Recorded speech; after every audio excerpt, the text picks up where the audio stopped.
حدیث پاک میں نبی کریم صلی اللہ علیہ وسلم نے ارشاد فرمایا لا تزول قدم عبد حتى يسأل عن اربع، کہ قیامت کے دن ایک ایک انسان انڈیویجل الگ الگ اللہ کے دربار میں حاضر ہوگا، اللہ کے سامنے کھڑا ہونا ہے، اور اللہ پوچھے گا عن عمره فيما افنى، کہ زندگی کہاں گزاری، زندگی موبائل میں گزاری،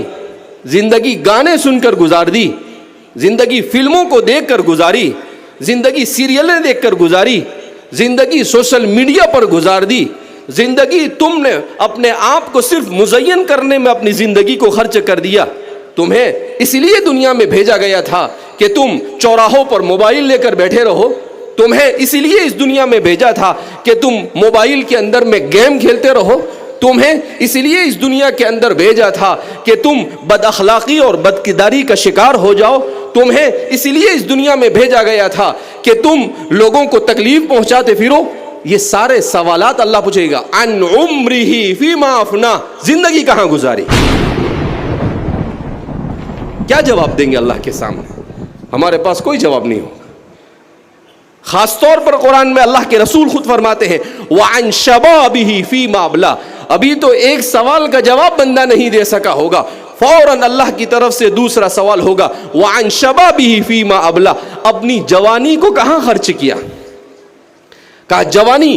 دندنانے کے لیے ہم نے تمہیں دی تھی،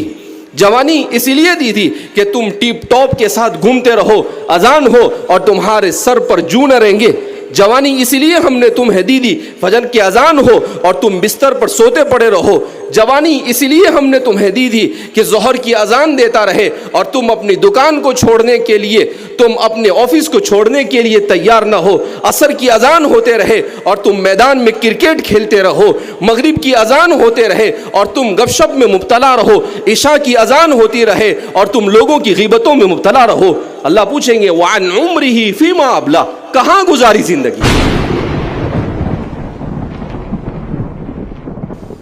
نوجوانی اس لیے دی تمہیں طاقت دی، تمہیں قوت دی، تم اپنے بلبوتے پر سب کچھ کر سکتے ہو، یہ سب کیوں دیا تھا ہم نے؟ تم ایسا سمجھتے ہو کہ اس کا کوئی حساب نہیں لینے والا ہے؟ اللہ فرماتے ہیں ایک ایک سیکنڈ کا حساب دینا پڑے گا۔ وعن شبابہ فیما ابلا، کہاں گزاری جوانی۔ اس لیے میرے نوجوانوں کان کھول کر سنو، اتنی آسان نہیں ہے موت کے بعد کی زندگی۔ موت کے بعد کی زندگی، اگر اس زندگی کو لاؤبالی پن کے ساتھ گزارا، اس زندگی میں اگر اپنے آپ کو انسان نہیں بنایا، اپنے اخلاق اور کردار کو نہیں سدھارا، اپنے آپ کو علم سے آراستہ نہیں کیا، اپنے والدین کے حقوق کو ادا نہیں کیا، اپنے پڑوسیوں کے حقوق کو ادا نہیں کیا، اور اپنے بھائی بہنوں کے حقوق کو ادا نہیں کیا، مسلمانوں کے حقوق کو ادا نہیں کیا، اللہ کی مخلوق کے حقوق کو ادا نہیں کیا، اللہ کے حقوق کو ادا نہیں کیا، کل قیامت کے دن اللہ کے سامنے ہم منہ بتانے کے قابل نہیں ہوں۔